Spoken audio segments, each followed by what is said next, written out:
Happy Friday, team. TGIF coming to you live from Music City, Nashville, Tennessee. Out here for our annual sales rally for our company. So it's today and tomorrow. Super great. And I'll share more of what we learned and talked about next week. But for right now, let's get into this week. The Fed did meet. Rates have done some things. Jobs data came out today. So going through this, ultimately the week kind of ended up, a little flat. The Fed spoke on Wednesday, basically gave us what we thought, which was nothing. And so rates kind of improved a little bit. And then all of a sudden we gave them back today. So you can see the red part over here on the far right. That's from today, kind of gives up the earlier gains from the week. Rates per Mortgage News or Mortgage News Daily still shows high sixes for the 30-year conventional. And here's why the rates went up today. If you guys look, the job reports came out and said that supposedly 353,000 jobs have been created. That's almost double what was expected.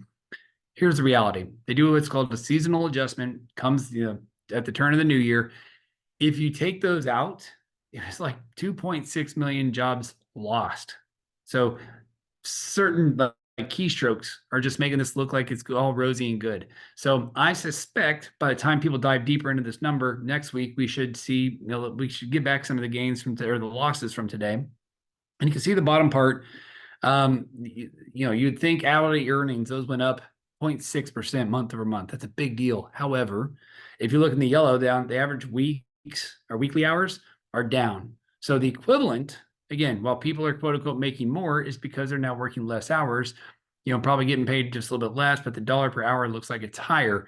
So if you equate the what it was, I think it's about a half point, is like 34.6 hours before the pandemic, or I'm sorry, in the last 12 months, give or take. It's the equivalent of like 2.4 million jobs lost. So not everything's rosy. Here's more data if you really, really care.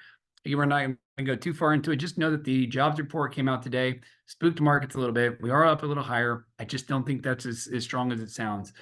Pending home sales, they climbed in December. Rates have been coming down. More people are buying. While that's great, we love seeing homes get sold. It just means the inventory problem's still going to continue to where supply and demand. The demand is out there. The supply is getting less and less.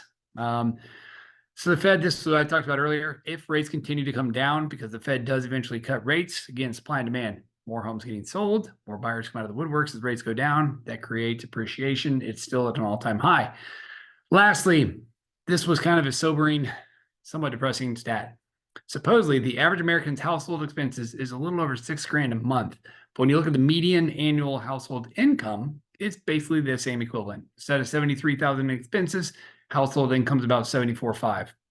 Not a lot of room there for savings.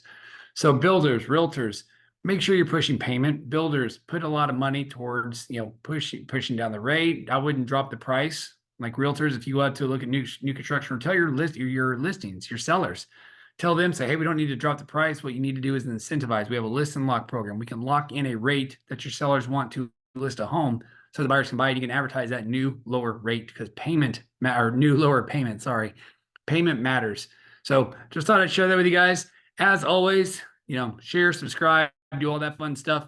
We will come back to you from Dallas next week. But for the time being, have a great, wonderful weekend and call us if you need us. Bye, everybody.